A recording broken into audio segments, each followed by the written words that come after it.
والصلاة والسلام على سيد الأنبياء والمرسلين. فقد قال الله تبارك وتعالى في كلام المجيد والفرقان الحكيم: أعوذ بالله من الشيطان الرجيم. بسم الله الرحمن الرحيم.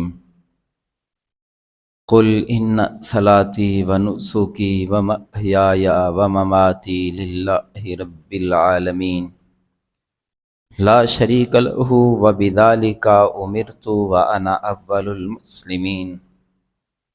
وقال الله تبارك وتعالى في مقام آخر: لن ينال الله لحومها ولا دماؤها ولكن يناله التقوى منكم.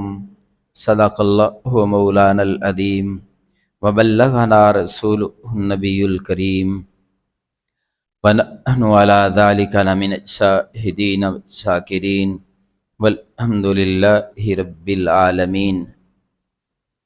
ان الله وملائكته يصلون على النبي يا ايها الذين آمنوا صلوا علیہ وسلموا تسلیما.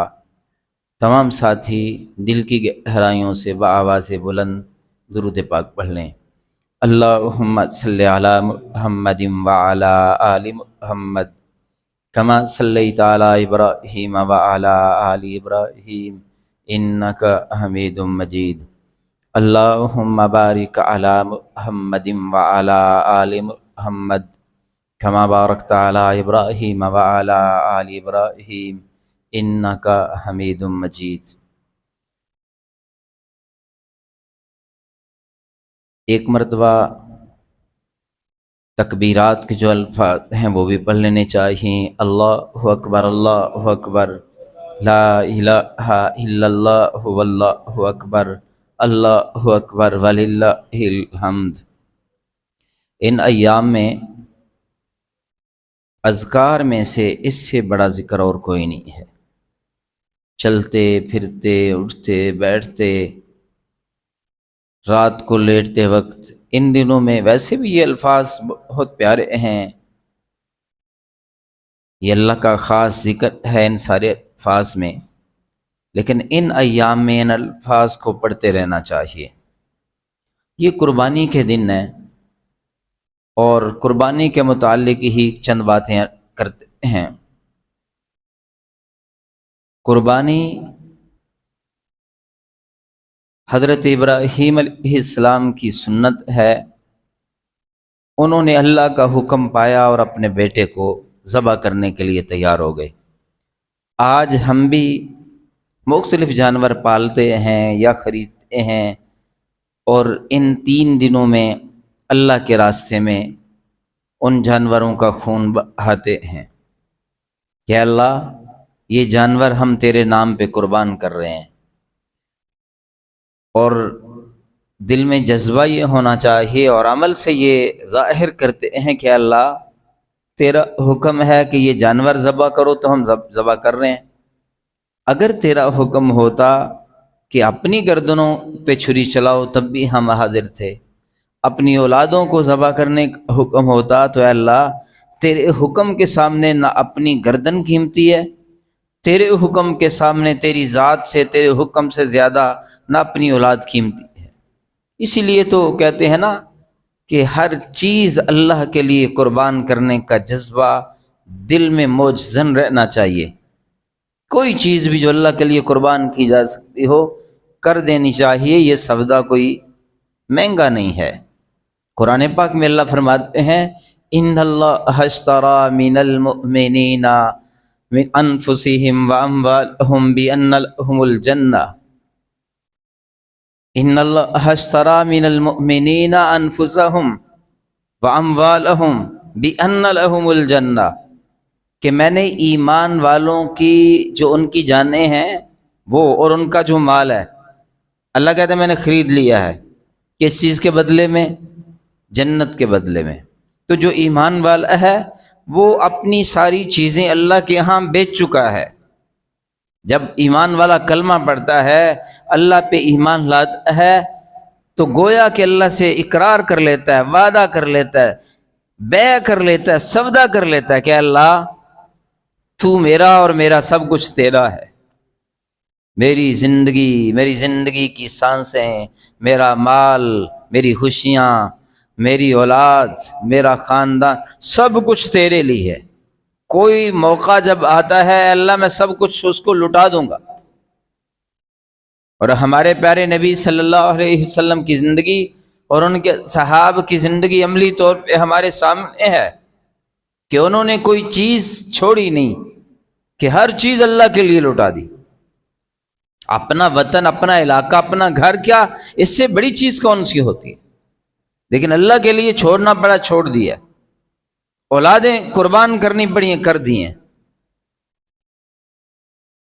تو اصل قربانی کا جذبہ یہ ہے کہ ہم ہر چیز اللہ کے لیے قربان کرنے کے لیے تیار ہو جائیں۔ جہاں تک ان جانوروں کے خریدنے کا تعلق ہے، ذبح کرنے کا تعلق ہے، تو اللہ فرماتے ہیں میں ایسا بے نیاز ہوں، میں ایسا بڑا شہنشاہوں کا شہنشاہ ہوں، مجھے کسی جانور کی ضرورت ہے بھلا؟ لن ینال اللہ لحومها ولا دماؤها، اللہ تعالیٰ کو یہ جو تم جانور ذبح کرتے ہو، خون بہتا ہے، گوشت پکائے جاتے ہیں، کھائے جاتے ہیں، اللہ کہتے ہیں مجھے تو خون کی ضرورت نہیں، مجھے تو گوشت کی ضرورت نہیں۔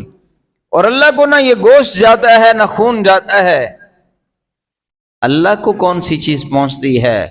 وَلَٰكِن يَنَالُهُ التَّقْوَىٰ مِنْكُمْ، تمہارے اندر کا جو تقوی ہے نا، وہ دیکھ رہا ہوتا ہے اللہ کو پتہ ہے کہ یہ جو لوگ سال ہا سال سے جانور پالتے ہیں قربانی کے لیے، ان کے اندر کیا ہے، ان کی نیتوں میں کیا ہے، ان کے جذبات میں کیا ہے۔ یہ جو منڈیوں میں چکر لگاتے پھرتے ہیں اور خریدتے ہیں، اللہ کو پتہ ہے سارا۔ جو تم ذبح کرتے ہو، پھر کھالیں اتارتے ہو، گوشت کی بوٹیاں بناتے ہو، تقسیم کرتے ہو، خود کھاتے ہو، یہ سارے عمل میرا اللہ دیکھ رہا ہے۔ اور اللہ کو پتہ ہوتا ہے کہ ان کے اندر کیا ہے۔ اصل جو چیز اندر ہے وہ چیز اللہ کو پہنچتی ہے۔ وَلَٰكِن يَنَالُهُ التَّقْوَىٰ مِنْكُمْ، اللہ اس چیز کو دیکھنا چاہتا ہے۔ کچھ لوگ اپنی توفیق کے مطابق سستا جانور خرید کے، سستا جانور پال کے اللہ کے راستے میں ذبح کرتے ہیں، اور اللہ کو وہ لوگ پسند ہوتے ہیں۔ کیوں؟ کہ وہ یہ سارا کچھ تقوی کی بنیاد پہ کر رہے ہوتے ہیں، وہ شوق کی بنیاد پہ کر رہے ہوتے ہیں، وہ محبت کی بنیاد پہ کر رہے ہوتے ہیں، وہ ایمان کی بنیاد پہ کر رہے ہوتے ہیں، وہ اللہ کی رضا کے لیے کر رہے ہوتے ہیں۔ ان کا عمل اللہ کو بڑا اچھا لگتا ہے۔ وہ خریدتے وقت سوچتے ہیں کہ یہ جو جانور خرید رہے ہیں طیب اور پکیزہ مال سے خرید رہے ہیں یا حرام کے مال سے۔ لیکن دوسری طرف کوئی حرام کے مال سے بڑے جانور خرید لے، بڑے بڑے خوبصورت خرید لے، اللہ کو کوئی پرواہ نہیں ہے۔ اللہ کو کوئی ضرورت نہیں ہے ایسے جانوروں کی جو حرام کے پیسے سے خریدے جائیں، یا دکھلاوے کے لیے کہ لوگ کہیں کہ جناب اس نے تو کمال کر دی ہے، اتنے کروڑ روپے کی قربانی کر دی ہے۔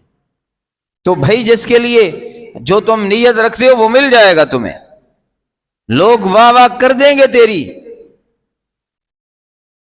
لیکن اگر تو نے اس جذبے سے عمل کیا کہ یہ عمل میں اپنے اللہ کے لیے کر رہا ہوں، تب اللہ سے بدلہ ملے گا۔ تو ان دنوں میں قربانی سے بڑا عمل کوئی نہیں ہے۔ بعض بے وقوف دانشور لوگوں کو کہتے پھرتے ہیں کہ جی اتنے پیسے قربانی پہ لگاتے ہیں، اس کی جگہ پہ فلاں کام کر لو، فلاں کر لو، فلاں کر لو۔ اے بے وقوفو، تمہیں یہی عمل نظر آیا لوگوں کو تب متبادل بتانے کے لیے کہ قربانی نہ کرو اور فلاں کرو؟ اور تمہاری مت کہاں ماری گئی ہے؟ اور کام کیوں نہیں تمہیں نظر آتے؟ بعض لوگ مہم چلاتے ہیں باقاعدہ کہ جی نہیں اس سال نہ قربانی کی جگہ پہ میں نے بور کروا دیا صاف پانی کا، میں نے تو جناب قربانی کی جگہ پہ کسی غریب بچی کی شادی کروا دی ہے، میں نے جناب قربانی کی جگہ سے فلاں نیک کام کر دی ہے۔ جو قربانی کو چھوڑ کر یہ نیک عمل کرے گا بدبخت ہے وہ۔ قربانی کی جگہ پہ ہے، باقی نیک عمل اپنی جگہ پہ ہیں، کرنے چاہیے۔ اور یہ جو ڈھنڈورا پیٹنے والے ہیں نا، اوے پاگلو، تم اور 500 کام ہیں وہاں پہ پیٹو ڈھنڈورا، لوگوں کو کہو کہ بھئی یہ جو شادیوں پہ فضول خرچی کرتے ہو یہ نہ کرو، ان پیسوں سے تم گہرے بور کرواؤ، فلٹریشن پلانٹ لگاؤ، یہ جو شادیوں پہ فضول خرچی کرتے ہو وہ نہ کرو، وہ پیسے تم غریب کی بچیوں کی شادیوں پہ لگاؤ۔ اور کئی فضولیات ہیں ہمارے معاشرے میں، بھئی ضرورت سے زیادہ مہنگے موبائل لیتے ہو نہ لو، ان پیسوں کی جگہ پہ تم غریبوں، مسکینوں، یتیموں کا خیال رکھو۔ اس لیے ان دنوں میں تقوی کی بنیاد پر، خلوص کی بنیاد پر، اللہ کی محبت کی بنیاد پر جو جانور قربان کیے جاتے ہیں، ان سے بڑا نیک عمل اور کوئی نہیں ہے۔ بندہ کہے کہ یہ والا عمل نہیں کرتا میں اور کوئی کر لیتا ہوں، اس عمل کو چھوڑ کے کوئی دوسرا عمل کرنا یہ بالکل جائز نہیں ہے۔ جس پہ قربانی فرض ہے وہ قربانی کرے۔ ہاں یہ ہے کہ جس پہ ایک قربانی فرض ہے، ہم نہیں کہتے کہ تو 100 کر، تو 200 قربانی کر، وہ تیری اپنی مرضی، فرض ایک قربانی ہے، ایک قربانی شوق سے کر، محبت سے کر، دل لگا کے کر۔ اسی طرح پہلے بھی کئی دفعہ میں نے مسئلہ بتایا ہے کہ جانوروں کو جو ذبح کیا جاتا ہے، کسائی ذبح کرتے ہیں ہاں، اگر قربانی کرنے والا بندہ خود ذبح کرے تو یہ زیادہ اچھا عمل ہے کہ اپنے ہاتھ سے تکبیر پڑھے اور ذبح کرے جانور کو۔ بہتر عمل یہ ہوتا ہے کہ اس کا رخ قبلے کی طرف کر لیا جائے جانور کا، یعنی جب ٹانگیں قبلے کی طرف ہوں گی تو اس کا رخ بھی قبلے کی طرف ہو جائے گا۔ سب سے اچھا طریقہ یہ ہے۔ اور خود تکبیر اگر نہیں حوصلہ پڑتا، نہیں کبھی طریقہ آتا یا کبھی ایسا عمل نہیں کیا تو کسائی بھی کر سکتا ہے، کوئی دوسرا بندہ بھی کر سکتا ہے۔ اور ایک مسئلہ میں کئی سالوں سے ہر سال بتاتا ہوں، اس لیے بتاتا ہوں کہ جب پہلی دفعہ بتایا تو کئی بندوں نے میرے سے بڑا عجیب کہا کہ بھئی عورت اپنی قربانی کے جانور کو خود ذبح کر سکتی ہے؟ اجازت ہے، عام دنوں میں بھی اگر کوئی جانور ذبح کرنا چاہے عورت تو کر سکتی ہے، ضروری نہیں کہ وہ کرے، ہم نہیں کہتے کہ ضرور کرواؤ یا اس پہ فرض ہے، لیکن اگر کر سکتی ہو، کرنا چاہے تو عورت کا ذبح کرنا جائز ہے، ٹھیک ہے، کوئی حرج نہیں ہے۔ عید کے دن بھی اور اس کے علاوہ بھی عورت تکبیر پڑھ کے، بسم اللہ اللہ اکبر پڑھ کے جانور کو ذبح کر سکتی ہے۔ قربانی کا جانور اگر اپنا عورت خود ذبح کرنا چاہتی ہے تو اچھا عمل، پردے کا انتظام ہونا چاہیے، باقی بندوبست ہونے چاہیے، اور وہ اپنا جانور اپنے ہاتھ سے ذبح کرے، کوئی حرج نہیں ہے، اس میں جائز ہے یہ۔ اسی طرح جب قربانی کے دنوں میں قربانی کی جاتی ہے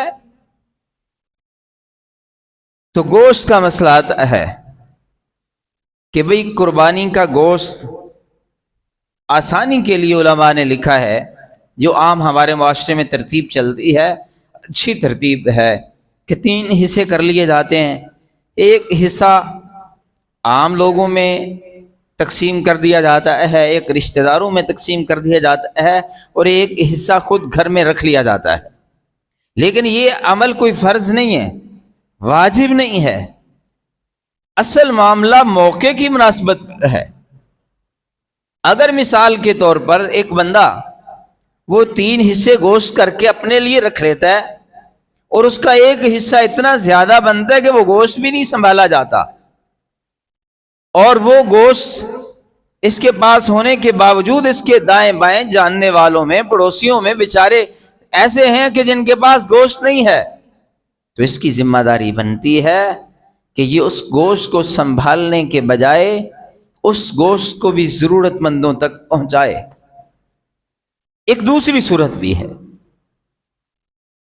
کہ جناب خود اس نے قربانی کی ہے، فیملی بڑی ہے، خاندان بڑا ہے، رشتے ناطے ہیں، اور یہ 3 حصے کرے تو اپنے حصہ اگر جو رکھا ہے وہ تو گھر میں بھی پورا نہیں ہوگا، تو بھئی ایسے میں یہ نہیں کرے گا کہ خود 3 حصے کر کے 2 حصے تو دے دیے اور خود اپنے حصے کے لیے گھر میں گوشت پکانے کے لیے نہیں ہے۔ بھئی اگر بظاہر اس کی نظر میں کوئی ایسے ضرورت مند نہیں ہے کہ جن کے پاس گوشت ہے نہیں، تو اپنی ضرورت کا بالخصوص جس دن ذبح کرنا ہے اپنے گھر کی ضرورت کے لیے گوشت یہ سارے کا سارا بھی رکھ سکتا ہے، کھا سکتا ہے۔ سٹاک کرنے کا مسئلہ الگ ہے، سٹاک کرنے کا مہینے کے لیے، 15 دن کے لیے، 2 مہینے کے لیے، یہ ایک الگ مسئلہ ہے۔ وہ کیسے ہے کہ بھئی اگر گوشت وافر مقدار میں موجود ہے، لوگوں کے پاس بھی موجود ہے، تیری نظر میں کوئی ایسا بندہ نہیں ہے کہ جس کے پاس گوشت کی کوئی کمی ہو، اور آپ کے پاس بھی وافر مقدار میں گوشت موجود ہے، تو آپ اس کو سٹاک بھی کر سکتے ہیں، آپ اس کو روک سکتے ہیں، فریج میں بھی رکھ سکتے ہیں، 2 دن، 4 دن، 5 دن، 10 دن، مہینہ، 2 مہینے، 4 مہینے، 6 مہینے بعد تک بھی کھاتے رہیں۔ لیکن یہ نہ بھولیں بعد میں بھی کہ اگر آپ کے فریج گوشت میں بھرے ہوئے ہیں تب تو آپ کو کوئی ضرورت مند نہیں مل رہا تھا، بعد میں بھی اگر آپ کو لگے کہ یار میرے سے زیادہ وہ کھا لے گا گوشت تو زیادہ اچھی بات ہے، تو اس کو دے دو، اس کو کھلاؤ۔ کیوں؟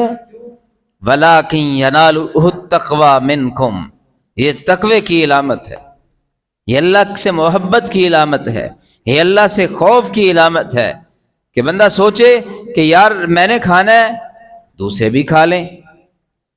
اسی طرح گوشت جو قربانی واجب ہو، یعنی عام روٹین کی قربانی واجب نہیں، جو منت مانی ہوئی ہو، اگر منت مانی کی قربانی ہے تو اس قربانی کو کوشش کریں کہ سارا گوشت لوگوں میں تقسیم کر دیں، اس گوشت کو تقسیم کر دینا چاہیے، اس گوشت کو خود نہیں کھانا چاہیے۔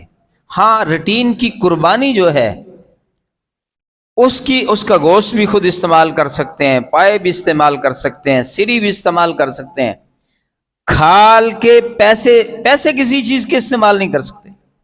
کھال کو خود اگر دباغت کر کے، وہ جو خاص طریقہ ہوتا ہے کہ چمڑے کو اس کھال کا چمڑا بناتے ہیں، اس کو پھر بعد میں مشق بنا لیں، جائے نماز بنا لیں، وہ بنا کے خود اپنے لیے استعمال کر سکتے ہیں۔ کسی جانور کی کھال کو دباغت کر کے اگر جائے نماز بنا لیا یا مشق بنا لی، وہ خود استعمال کر سکتے ہیں۔ لیکن کھال اگر بیچنی ہے پھر اس کے پیسے صدقہ کرنے ہیں، خود نہیں استعمال کرنے۔ حتیٰ کہ گلے میں جو رسی ڈالی ہے وہ بھی اگر بیچنی ہے تو اس کے پیسے بھی خود استعمال نہیں کرنے ہیں۔ اسی طرح قربانی کا جو گوشت کروانا ہے جس کسائی سے، تو اس کو کہا کہ بھئی، وہ کہتا ہے کتنے پیسے؟ تو کہتا ہے میں 20,000 لوں گا۔ تو وہ کہتا ہے چل کم کر، وہ کہتا ہے کم کرتا ہوں، 20 کلو دودھ گوشت دے دینا، 15,000 لے لوں گا۔ یہ بندہ کہتا ہے اتنے جانور ہیں میرے، میں 20 کلو گوشت دے کے 15,000 دے دوں گا۔ یہ جائز نہیں ہے، یہ جائز نہیں۔ اجرت میں گوشت نہیں دینا، کسائی کو، ذبح کرنے والے کو اجرت میں نہیں دینا۔ ویسے ضرورت مند ہے، اگر سمجھتے ہیں کہ اس کو بھی ضرورت ہے گوشت کی، دو سے ویسے دے دو، لیکن گوشت دے کے اجرت کم کروانا یا اجرت کے بدلے میں گوشت دینا یا کھال دینا، سری پائے دینا، انتڑیاں دینا، یہ جائز نہیں ہے۔ اسی طرح گوشت خود کھائیں، کچا کسی کو دے دیں، پکا کے خود کھائیں، پکا کے کسی کو کھلا دیں، اس میں کوئی حرج نہیں ہے۔ ان دنوں میں نا ایک اور بڑی بات چلی ہوئی تھی کہ بھئی کٹے کی قربانی نہیں ہے۔ ویسے بڑا غصہ آتا ہے کسی بھی معاملے میں جب لوگوں کو، سادہ لوگوں کو نا کسی معاملے میں الجھاتے ہیں نا، بڑے بد نصیب لوگ ہیں وہ، کسی معاملات کو گڈ مڈ کر دیتے ہیں، گڑبڑ کر دیتے ہیں، شہری سے، چلاکی سے۔ ہائے ہائے ہائے، نہ اللہ کا ڈر ہوتا ہے۔ وہ بھائی کٹے کی قربانی میں کوئی ذرا بھی حرج نہیں ہے، کوئی ذرا بھی معاملہ نہیں ہے، کوئی ہوتا ہے نا کوئی اختلافی کو مسئلہ، ایسا بھی نہیں ہے۔ اور بڑی مزے کی بات بتاؤں، یہ جو مسئلہ جن مولویوں نے اٹھایا ہے نا، وہ اہل حدیث جو غیر مقلد ہیں نا، ان کے چند مولویوں نے یہ مسئلہ اٹھایا ہے، اور ان کے اپنے مسلک کے آدھے سے زیادہ، بلکہ 70-80% سے زیادہ ان کے مولویوں نے کہتے ہیں بندے بنو کی کر دے بے ہو۔ ان کے مسلک کے لوگ بھی ان کو کہتے ہیں کہ یہ غلط کر رہے ہو۔ بھئی کر ہی غلط رہے ہو، کیا لوگوں کو پتا کیا کہیں؟ بھئی قرآن پاک میں نہیں آیا، بھئی حدیث میں نہیں آیا، حضور صلی اللہ علیہ وسلم نے قربانی نہیں کی۔ وہ پاگلو، قرآن پاک اصول بتاتا ہے، حضور صلی اللہ علیہ وسلم نے بنیادیں بتائی ہیں اصولی۔ چلو توجہ، اگر حضور صلی اللہ علیہ وسلم نے کٹے کی قربانی نہیں کی، اگر یہی بات ہو تو پھر تو حضور صلی اللہ علیہ وسلم نے کئی اور ایسے جانوروں کی جن کی قرآن پاک یا حدیث میں موجود ہے، اور کئی چیزوں کی بھی قربانی نہیں کی، ساری نسلوں کی قربانی نہیں کی، مخصوص جو عرب کے اندر جانوروں کی نسلیں تھیں انہی کی قربانی کی ہے۔ اب بھیڑ، بکری، دمبو میں بے شمار نسلیں ہیں، بکری میں بڑی نسلیں ہیں، دمبو میں بڑی نسلیں ہیں، لیکن چلو یہ بات تو نہیں ہے۔ بھائی کٹے کی کہتے ہیں قربانی حضور صلی اللہ علیہ وسلم نے نہیں کی، تو بھائی جو حضور صلی اللہ علیہ وسلم نے کام نہیں کیا نہیں نہ کرنا چاہیے۔ بھائی تم کہتے ہو نا کہ کٹے کی قربانی حضور نے نہیں کی، ہم بھی نہیں کرتے، بھائی نہ کرو، بڑی اچھی بات ہے، سلام پیش کرتے ہیں۔ تو بھائی حضور صلی اللہ علیہ وسلم نے کٹے کا گوشت کھایا؟ نہیں کھایا۔ بھینس کا دودھ پیا؟ نہیں پیا۔ او کیوں پیندے ہو؟ او جی ہوتے عید تو علاوہ پیندے ہو؟ بھائی آپ صلی اللہ علیہ وسلم نے عید کے علاوہ بھی نہیں پیا، بھئی آپ علیہ السلام نے عید کے علاوہ بھی کٹے کا گوشت نہیں کھایا، وہ کیوں کھاتے ہو؟ جس اصول کے تحت بھینس کا دودھ پی لیتے ہو، کٹے کا گوشت عام دنوں میں کھا لیتے ہو، اس اصول کے تحت تم قربانی کے جانور کیوں قربانی کے وقت کہتے ہو کہ یہ قربانی نہیں ہوتی؟ اگلی بات بھی سن لو، یہ تو میں بات کا جواب دے رہا ہوں ان کا کہ وہ زیادتی کرتے ہیں اس طرح۔ بھئی حضور علیہ السلام نے نہ کٹے کا گوشت کھایا، نہ کٹا اس وقت ہوتا تھا وہاں، نہ آج عرب کے علاقے میں ہے، نہ بھینس ہے، نہ بھینس کا دودھ پیا، نہ بھینس کا گھی کھایا ہے۔ لیکن اگر اس وقت وہاں پہ کٹا یا بھینس ہوتی تو آپ استعمال کر لیتے، کہیں پہ منع نہیں کیا، نہ بھینس کے دودھ کے لیے منع کیا ہے، نہ کٹے کے لیے منع کیا ہے۔ کیوں کرتے؟ یہ حلال جانور ہے۔ اچھا اس سے بھی بڑی بات بتاتا ہوں، قرآن پاک نے جو اصول بتایا ہے نا قربانی کے جانوروں کا، جو جوڑے بتائے ہیں ان کے لیے جو خصوصی بات بتائی ہے، وہ صرف حلال جانور نہیں ہے۔ مثال کے طور پہ 12 سنگا حلال جانور ہے لیکن اس کی قربانی نہیں جائز۔ ہرن حلال جانور ہے، اس کی قربانی جائز نہیں ہے۔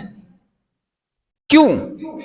قرآن پاک کہتا ہے کہ جن جانوروں کی قربانی جائز ہے بہیمۃ الانعام، وہ جانور ہیں جن کو گھر میں رکھا جاتا ہے، گھر کے پالتو جانور ہیں جن کو لوگ گھر میں پالتے ہیں۔ وہ بھائی ہرن کی قربانی ہم اس لیے نہیں کرتے کہ وہ پالتو جانور نہیں ہے، گوشت پکڑو، شکار کرو، کھاؤ۔ بھائی جن جانوروں کو قرآن پاک نے کہا ہے کہ یہ جانور ہیں اور یہ گھر میں پالتو کا لفظ استعمال کیا قرآن پاک نے، بتاؤ کٹا جنگلی جانور ہے کہ پالتو جانور ہے؟ بھینس پالتو جانور ہے کہ جنگلی جانور ہے؟ عجیب لوگ ہیں یار. اگر یہ جانور کی قربانی جائز نہیں ہے تو پھر کسی صورت پہ ان جانوروں کا دودھ بھی جائز نہیں ہو سکتا، ان کا گوشت بھی جائز نہیں ہو سکتا. کیسے ہو سکتا ہے پھر؟ کس بنیاد پہ کر رہے ہو؟ اس لیے عوام کو مغالطے میں ڈالنے کی بات ہے، عوام کو دھوکے میں ڈالنے کی بات ہے. کہتے ہیں جی، یہ کہتے ہیں کہ یہ گائے کی قسم ہے اصلی. تو بھئی ہے تو صحیح بات یہی ہے کہ آپ دیکھیں، یہ جو کام دیہاتی لوگ سمجھتے ہیں نا کہ یہ بھیڑ ہے نا، بھیڑ، اس بھیڑ میں کئی قسمیں ہیں. دمبے ہیں نا، یہ جیک بابا دی دمبا ہے، یہ سندھی ہے، یہ فلاں علاقے کا ہے، کسی کی وہ چکی چھوٹی ہے، کسی کی بڑی ہے. کئی دفعہ دمبے ہی ہیں، سفید کلر کے ہیں اور وہ براؤن کلر کے، آپس میں میچ ہی نہیں کرتے. کئی جانور ہیں بھیڑ بکریوں میں، کئی نسلیں ہیں، کئی تبدیلیاں ہیں. تو بھائی قرآن پاک اصول بتاتا ہے، جو قرآن پاک نے اصول بتلائے ہیں ان اصولوں کے مطابق کہ وہ پالتو تمہارے جانور جن میں اونٹوں کا تذکرہ بھی ہے، گائے کا تذکرہ بھی ہے، بھیڑ بکریوں کا تذکرہ بھی ہے، ان کی آگے ساری قسمیں تفصیل سے نہ بیان کرنے کی ضرورت تھی، نہ قرآن پاک نے بیان کی ہے. اس لیے کوئی حرج، کوئی مسئلہ نہیں ہے کٹے کی قربانی کرنے میں. ویسے نہیں دیتے تم نہ دو، ہم کون سا تمہیں پکڑ کے گردن سے کہتے ہیں کہ قربانی تم ضرور کرو، لیکن امت میں انتشار نہ پھیلاؤ. مائک پکڑ کے بیچارے وہ جو ہاتھی کٹا پکڑنے بیچنے آتا ہے اس کے منہ میں جا کے مائک دے کے کہتے کٹے کی قربانی جائز نہیں. وہ ہمارا دوست کہتا تھا، زور سے تھپڑ لگاتا ہے اس مولوی کے چہرے پہ کہ مسئلے آگے میرے سے بات کرتا ہے، جا کے کسی مولوی سے بات کر. مجھے کیا پتا، میں سارا سال تو جانور پالتا ہوں. یہ مولوی جاہل ہیں، کوئی مولوی نہیں ہے یہ، جنہیں اخلاقیات ہی نہیں ہے. اسلام سب سے پہلے اخلاق کی تعلیم دیتا ہے. جس کو کسی سے بولنے کی تمیز نہیں، جس کو کسی کے درد کا احساس نہیں ہے. اللہ اکبر. اسی طرح قربانی کے 3 دن ہیں، چوتھا دن نہیں ہے. ضد کے مارے ہیں، ضد کے مارے میں چوتھے دن قربانی شروع کی ہوتی ہے. 3 دن ہی قربانی کے ہیں. عید کے تیسرے دن مغرب کی اذان سے پہلے، یعنی غروب آفتاب سے پہلے جس جانور کو تم ذبح کر لو گے، گوشت چاہے بعد میں بھی بنا لو، وہ جانور قربانی لگ جائے گا. تو اللہ تعالیٰ سے دعا ہے کہ اللہ تعالیٰ ہمیں ان چیزوں کو سمجھنے کی، سمجھ کر عمل کی توفیق عطا فرمائے. وآخر دعوانا الحمدللہ رب العالمین.